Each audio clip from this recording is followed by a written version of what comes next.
My name is Andrew, and for 30 years I believed that my marriage to Victoria was a testament to enduring love, a union that had weathered both triumph and hardship. Victoria was once an Olympic hopeful, a rising star who captured the hearts of thousands with her dazzling athletic prowess and graceful determination. Back then, our love was filled with dreams of glory, and together we envisioned a future that balanced the pursuit of excellence with the warmth of family life. For years, our home was filled with the quiet pride of shared victories and the laughter of our children. I admired Victoria's dedication and the sacrifices she had made to achieve greatness on the world stage. Yet as time passed and the intensity of her athletic career faded into memory, subtle changes began to ripple through our daily lives. The passionate fire of her youth, which once illuminated every corner of our marriage, seemed to be slowly extinguished by routine and unspoken regrets. I started noticing small details at first, moments when Victoria's gaze would drift off as if lost in a memory, a slight tremor in her voice when she mentioned her old training days, and an inexplicable hesitation whenever the topic of her past was raised. I dismissed these as natural consequences of aging and the fading echoes of a once fierce ambition. But gradually, an unsettling silence began to grow between us, a silence that was not filled by the comfortable familiarity of long-term love, but by the unspoken weight of hidden secrets. One chilly autumn evening, after our children had gone to bed and the house was quiet save for the soft hum of the heater, I found myself alone in our study. While tidying up some old boxes, I came across a dusty photo album that I had never seen before. Its cover was embossed with the words, "Victoria, the road to glory." Intrigued, I opened it and was immediately drawn into a world that had long been locked away in the past. The album was filled with vivid snapshots of a younger Victoria in her prime, the intensity in her eyes as she prepared for competitions, the sweat and determination captured in every frame, and candid moments shared with teammates and, curiously, with a man whose presence seemed to radiate more than just a friendly camaraderie. As I flipped through the pages, I found photographs of late-night celebrations after victories, secretive smiles shared behind the scenes, and even a few snapshots that hinted at moments of intimacy that I had never imagined. My heart pounded as I realized that these images told a story that contradicted everything I thought I knew about our life together. Had I been so blinded by the comfortable routine of our marriage that I failed to notice the hidden scars of her past? The album whispered of a time when Victoria was not only driven by ambition on the field but also by a deep, unfulfilled desire, a longing for a connection that transcended the accolades and medals. In the following days, I scoured our home for more clues. I discovered an old box tucked away in the attic filled with faded videotapes and personal journals. With trembling hands, I managed to dust off one of the tapes and, using an old VCR we had stored away, I watched as scenes of a younger Victoria played out on the screen. There she was in the heat of competition, but also in quieter moments off the field, laughing, embracing, and sharing tender glances with a man I eventually recognized as Coach Richard, her former mentor and the man who had once pushed her to reach new heights. The shock of these revelations hit me like a freight train. I felt betrayed, not only by the echoes of a past that I had been unaware of, but by the realization that the woman I had spent 30 years with might have harbored a secret passion for a time long gone. Every photograph and every whispered memory captured on those tapes was a blow to the trust one had once held sacred. I began to question whether our life, so carefully constructed over decades, was nothing more than a fragile facade hiding a tumultuous history of ambition, love, and betrayal. That night, as I sat alone in the dim glow of our study, I poured my heart out in my journal. I wrote about the faces I had seen, the words I had read, and the painful feeling that I was now a stranger in the home I had always believed was ours. I wrestled with a tidal wave of emotions, anger at the betrayal, sorrow for the loss of innocence, and a gnawing fear that everything I had believed in was built on lies. I knew that the truth was a double-edged sword, one that might free me from ignorance but would also shatter the very foundation of our shared past. Deep down, I sensed that this discovery was only the beginning, a doorway into a hidden chapter of Victoria's life that I was forced to confront. The images of her youthful glory and the secret moments with Coach Richard haunted me, and I knew that if I was to reclaim the truth and salvage what was left of my dignity, I would have to confront her. The decision to face the reality of her past was agonizing, yet it was a necessary step if I ever hoped to rebuild a life defined by honesty rather than deception. As dawn broke over our home, the first light casting long shadows on the walls, I gathered every piece of evidence, the album, the videotapes, the journal entries, and steeled myself for the confrontation that would undoubtedly follow. I resolved that today, I would ask Victoria the questions that had tormented me in the silence of the night. I didn't know what answers I would receive, but I knew that living in ignorance was no longer an option. The legacy of her secret past was out there, hidden in the echoes of glory and longing, and it was time for the truth to finally come to light. The day after I discovered the album and the tapes, the atmosphere in our home was heavy with unspoken tension. I could feel the weight of the secret pressing down on every conversation, every quiet moment that used to be filled with familiarity. I had gathered all the evidence and, with a trembling heart, prepared myself for a confrontation that I had long dreaded. How do you confront the woman you loved for decades when every piece of her hidden past threatens to undo the very fabric of your life? I found Victoria in the kitchen, her movements quiet and deliberate as she prepared breakfast. The soft clink of dishes and the aroma of coffee seemed incongruous with the storm raging inside me. I approached her slowly, my mind racing with questions. "Victoria," I said in a voice that was both calm and resolute, "we need to talk about our past, about the album, the tapes, and everything you've kept hidden." Her eyes widened, and for a long moment, silence reigned between us. The warmth that once radiated from her gaze was now replaced by a haunted uncertainty. I placed the photo album and the videotapes on the kitchen table, letting the physical evidence speak for itself. "Who was Coach Richard? And why did you keep these memories locked away?" I asked, struggling to keep my voice steady. My heart pounded as I awaited her response, each second stretching into an eternity. Tears welled in Victoria's eyes as she slowly sat down, her posture one of resignation and sorrow. With a heavy sigh, she began to speak, a confession that had been years in the making. "Andrew, I never wanted you to find out this way," she whispered, her voice trembling with regret. "During my early career, I was driven by so many expectations, by the desire to be the best, to break records, to feel truly alive. Coach Richard was more than just my mentor. He was the one who believed in me when I doubted myself. His passion for the sport and his unwavering support made me feel powerful, desired, and, I admit, alive in a way I never experienced before." Her confession hit me like a tidal wave. I listened in a state of stunned disbelief as she described a time when the pressure of high expectations had left her feeling isolated and yearning for validation beyond the confines of our domestic life. "I created a part of myself back then that I thought I could bury once my career was over," she continued, her voice cracking with emotion. "I never meant for it to affect our family. I thought I could leave it all behind, but the memories, they never truly faded." As she spoke, I struggled to reconcile the woman before me with the vibrant, daring athlete of her past, a woman whose secret passions had been hidden behind layers of routine and responsibility. My mind reeled with conflicting emotions, anger at the betrayal of trust, sorrow for the lost innocence of our early years, and a painful nostalgia for a time I had never truly known. "So you loved him?" I managed to ask, my voice barely a whisper. "Did you ever truly leave that part of you behind?" Victoria's eyes filled with tears as she nodded slowly. "I did, for a time," she admitted. "But sometimes, the past is too powerful to erase. I thought that by keeping those memories hidden, I could protect you and our family from the truth. I never wanted to hurt you, Andrew. I loved you, but I also loved that feeling of being extraordinary, of being more than just the wife and mother." Her words were like a double-edged sword, cutting deep into the very core of my being. The conversation grew even more painful when Victoria revealed that her secret relationship with Coach Richard was not just an affair of passion, but a catalyst for many decisions she made during her career. "I made sacrifices, Andrew," she said softly, "sacrifices that I never had the strength to explain. I kept it all locked away because I was terrified that if you knew, you'd see me differently and maybe even leave." The confession was a bitter pill to swallow, and as I sat there listening, the reality of her double life became painfully clear.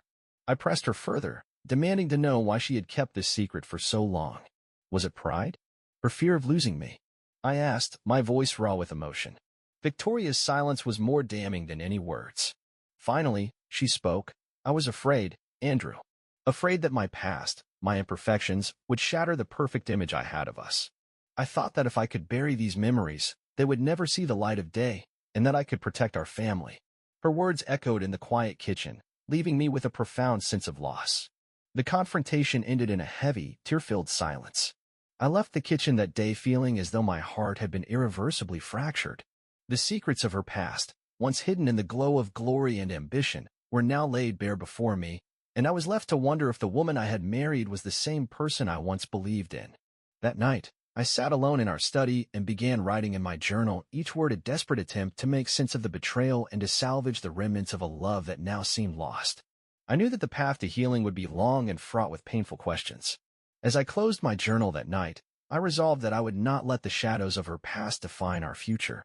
Yet, I could not ignore the aching truth that my marriage had been built on secrets and unfulfilled desires, secrets that now threatened to unravel everything I held dear. In the days following our heart-wrenching confrontation, the walls of our once happy home became a labyrinth of painful memories and startling revelations. I began sifting through remnants of the past, trying to understand the full extent of the secrets that had been buried for decades. What I discovered would prove to be the final, shattering blow, a revelation that would forever alter the landscape of our family. One gloomy afternoon, as I was sorting through an old trunk in the attic, a place I rarely ventured, I stumbled upon a collection of faded documents and photographs that I had never seen before. Among them were letters, official records, and snapshots of a time when Victoria was at the peak of her athletic career. But what caught my attention most were several birth certificates and hospital records, all meticulously hidden away, that revealed a truth I had never imagined. Over the course of our 30-year marriage, Victoria had borne 10 children by different men, each from a secret affair that she had kept locked away from our family. My hands trembled as I read each document, the stark, official language confirming what I feared most. These records were irrefutable. Each certificate was a testament to a clandestine life filled with forbidden passion and heartbreak.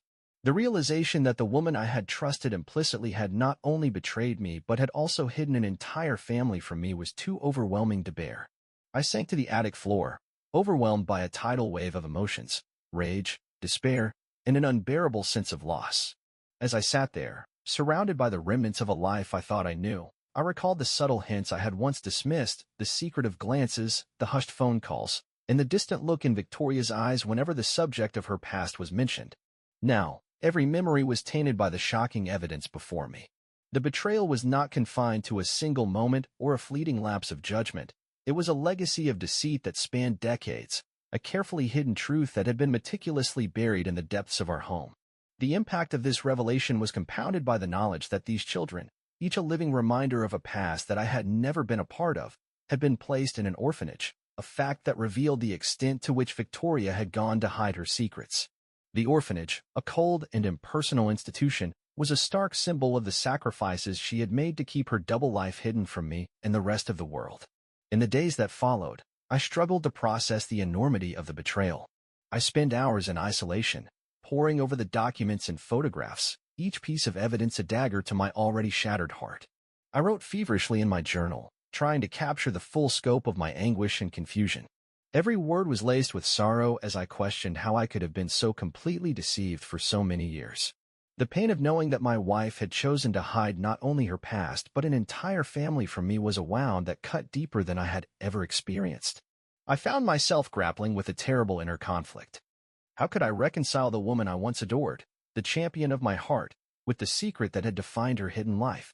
The images of a young Victoria, fierce and full of life on the Olympic track, clashed with the cold, bureaucratic documents that now lay before me. The truth was an avalanche of betrayal, and I felt completely powerless in its wake. In one of the most agonizing moments, I recalled the times when our daughter Emily had seemed to sense something was amiss.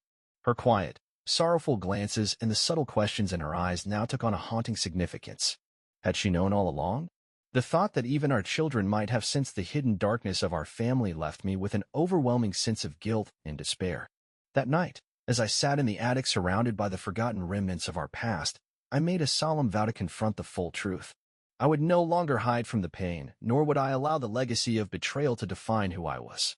I gathered all the documents, all the evidence of Victoria's secret life, and prepared myself to face her once more, a final confrontation where every hidden truth would be brought into the light. With a heavy heart, I descended the attic stairs, the evidence clutched tightly in my arms, knowing that the moment of reckoning was at hand. The road ahead was uncertain, filled with the promise of further heartache and irreversible loss, but I could no longer live in a world of lies. The legacy of betrayal was out in the open now, and it was time to confront the woman who had built a life of secrets at the expense of our shared future. In the aftermath of the shattering revelations, I found myself standing at a crossroads, one path leading deeper into despair and the other toward the possibility of renewal. The discovery that Victoria had hidden an entire family, a secret of 10 children born from affairs with different men, had obliterated the world I once knew. Yet, even amid the overwhelming pain, a stubborn spark of determination began to kindle within me. I knew that to survive, I would have to reclaim my identity and rebuild my life on my own terms. The days that followed were a blur of raw emotions and sleepless nights. I isolated myself, retreating into the solitude of our once familiar home, where every room whispered memories of happier times that now seemed like a distant dream. I turned once more to my journal, pouring out the anguish, the betrayal, and the shattered fragments of my soul in long, cathartic entries. Each word was a step toward acceptance, a small act of defiance against the darkness that had consumed me. I sought help from a therapist, joining support groups for those who had endured similar betrayals. In these sessions, I learned that healing is not about erasing the past, but about integrating its lessons into a new narrative. I discovered that my scars, though deep, were also symbols of my resilience, a testament to the strength required to survive a life built on lies. Slowly, I began to see that every painful revelation was an opportunity to redefine who I was, independent of the shattered trust that had once bound me to Victoria. In parallel, I reached out to my daughter, Emily, determined to protect her from the fallout of the secrets that had torn our family apart. We spent long afternoons talking, sharing our hopes and fears, and finding solace in the bond that remained despite everything.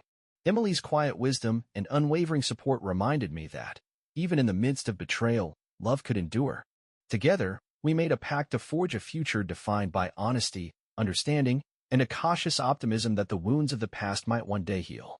I also made the painful decision to confront Victoria one final time, not in the hopes of reconciliation, but to seek closure and assert my own truth. I sent her a letter, a carefully worded message that expressed the depth of my hurt, the irrevocable impact of her choices, and my determination to move forward without her.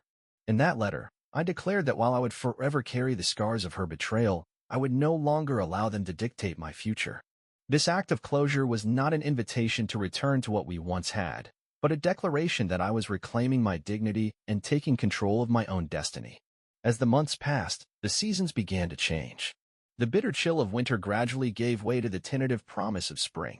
With each new sunrise, I took a small step forward, a walk in the park, a conversation with an old friend, the simple pleasure of a quiet cup of coffee.